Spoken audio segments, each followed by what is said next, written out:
Hello दोस्तों, नमस्कार। Books education के यूट्यूब चैनल पर आपका स्वागत है।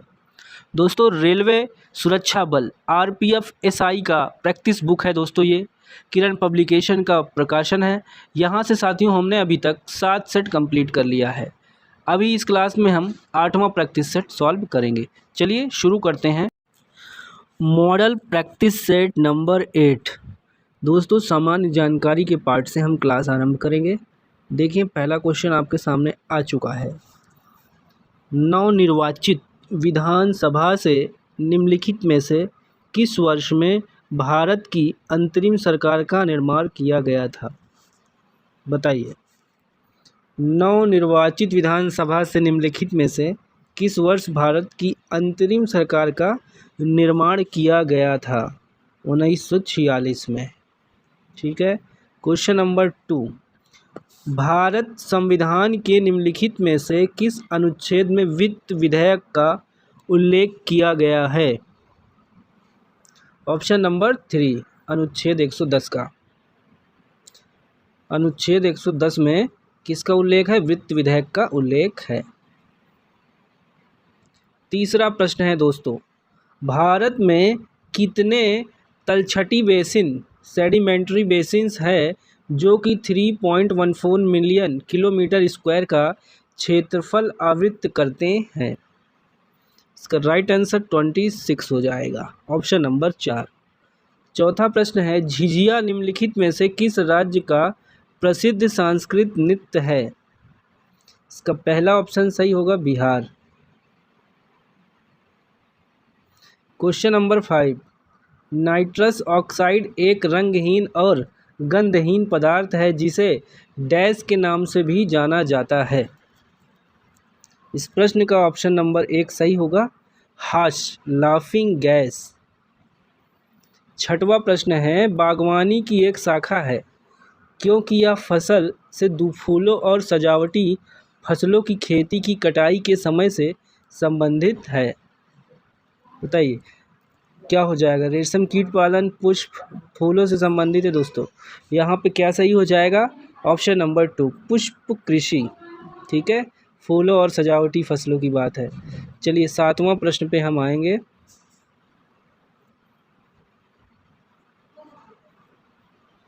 काफ़ी लंबा क्वेश्चन है, देखिए। CADC का गठन 1972 में भारत के संविधान की 6ठी अनुसूची के तहत चकमा जनजाति लोगों के लिए किया गया। CADC का फुल फॉर्म बताना है। फुल फॉर्म क्या होगा दोस्तों? देखिए यहाँ पे, चकमा ऑटोनोमस डिस्ट्रिक्ट काउंसिल। ठीक है।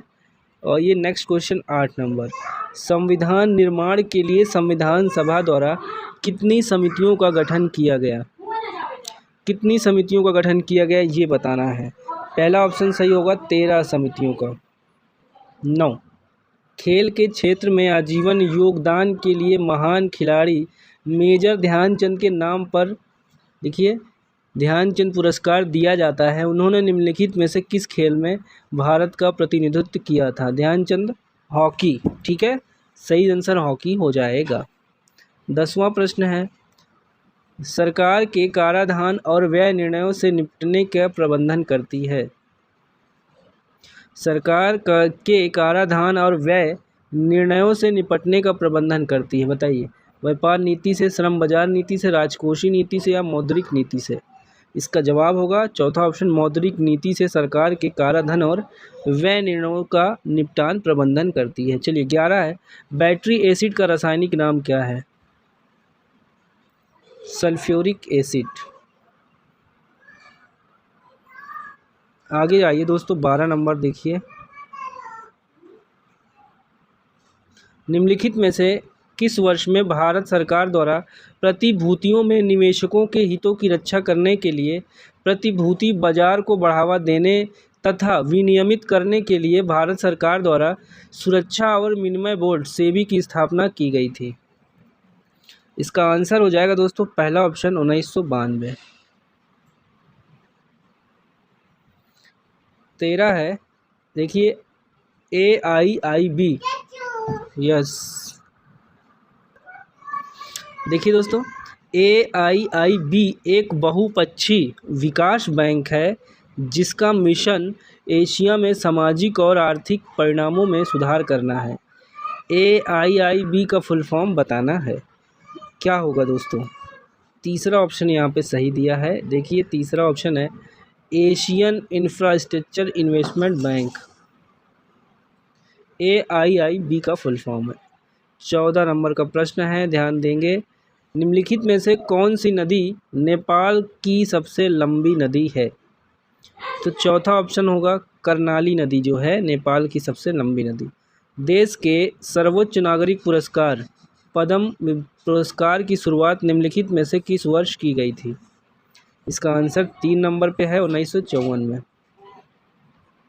16 है, निम्नलिखित में से कौन लिटिल अंडमान को भारत के दक्षिण अंडमान से अलग करता है? दूसरा ऑप्शन देखिए डंकन मार्ग, इसको बोलते हैं पैसेज। 16 के आगे आइए 17।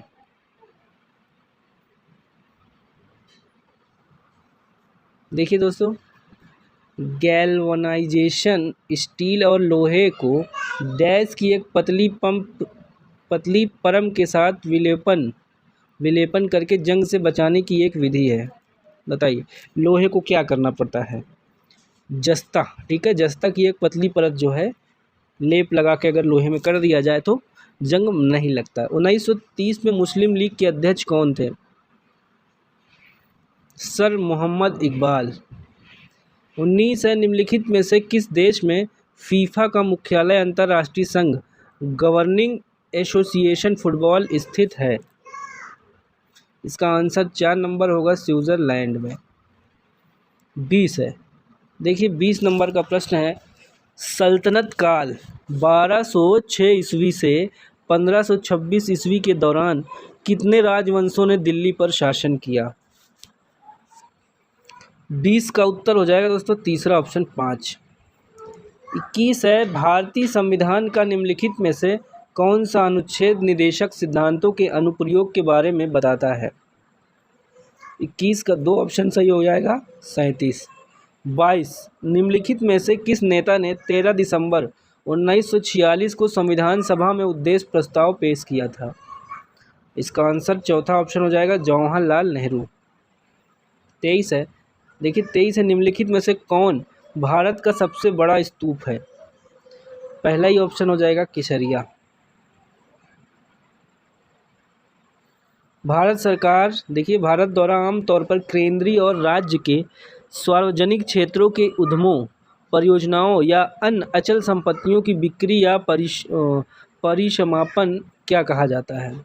अवमूल्यन, पूंजीकरण, विनिवेश, निजीकरण। इसका आंसर होगा दोस्तों तीसरा ऑप्शन विनिवेश।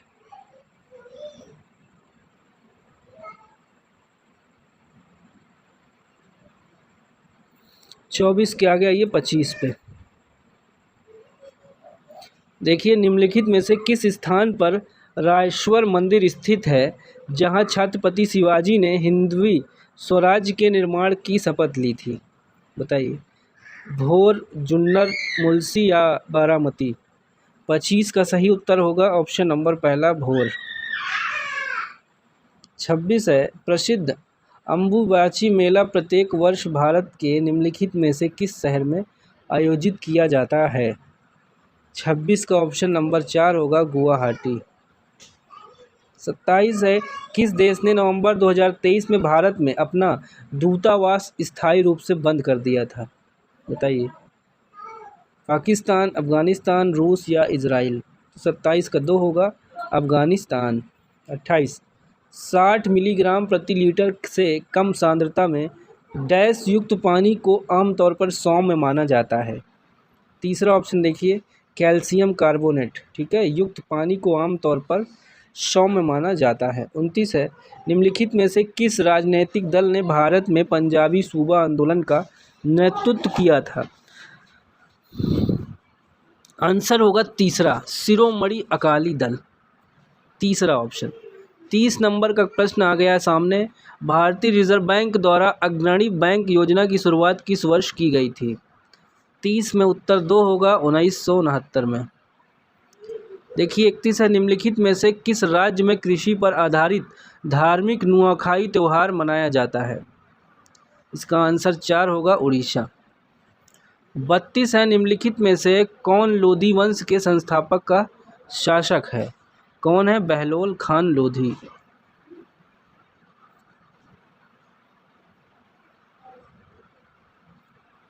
33 है। दक्षिण त्रिपुरा जिले में निकलने वाली और बांग्लादेश में बहने वाली निम्नलिखित में से कौन सी नदी भारत बांग्लादेश सीमा के हिस्से का निर्माण करती है? इसका आंसर चौथा ऑप्शन होगा, फेनी नदी। 34 है। डैश को इसकी अपेक्षाकृत कम ऊष्मा वाली सामग्री के कारण कोयले की निम्नतम श्रेणी के भूरे रंग के कोयले के रूप में भी जाना जाता है। आंसर देखिए, लिग्नाइट। 35 है। निम्नलिखित में से कौन संविधान सभा के सचिव थे? तो डॉक्टर राजेंद्र प्रसाद संविधान सभा के सचिव थे। 36 है। बड़ा इमामबाड़ा अद्भुत वास्तुकला वाला एक ऐतिहासिक भवन निम्नलिखित में से किस शहर में स्थित है? बड़ा इमामबाड़ा कहाँ है दोस्तों? लखनऊ में है। 37 है। निम्नलिखित में से किस राज्य में बृहदेश्वर मंदिर ग्रेनाइट से निर्मित विश्व का पहला मंदिर स्थित है? इसका ऑप्शन तमिलनाडु हो जाएगा। Question number 38। अहोम के विद्रोह 1828 के नेतृत्व निम्नलिखित में से किस नेता ने किया था? 38 का उत्तर होगा दोस्तों ऑप्शन नंबर 3। देखिए, गोमधर कुंवर। 39 है। श्री जयवर्धनपुरा कोट्टे निम्नलिखित में से किस देश की वैधानिक राजधानी है? चौथा ऑप्शन होगा श्रीलंका।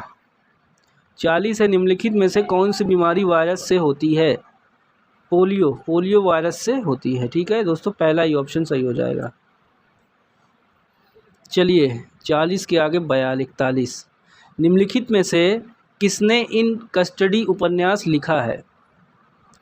अनीता देसाई ने लिखा है। क्रिकेट दौड़ पुस्तक जतिन परांजपे और आनंद वासु द्वारा निम्नलिखित में भारतीय क्रिकेट प्रशिक्षक में किसके ऊपर कोच आधारित है? किसके ऊपर कोच आधारित है बताइए? चौथा ऑप्शन हो जाएगा वासु परांजपे। 43 है। नीति आयोग द्वारा प्रतिस्थापित किए जाने से पूर्व इनमें से किस संगठन द्वारा लकड़ावाला सूत्र का प्रयोग करके बेरोजगारी से संबंधित आंकड़ों को संकलित किया जाता है?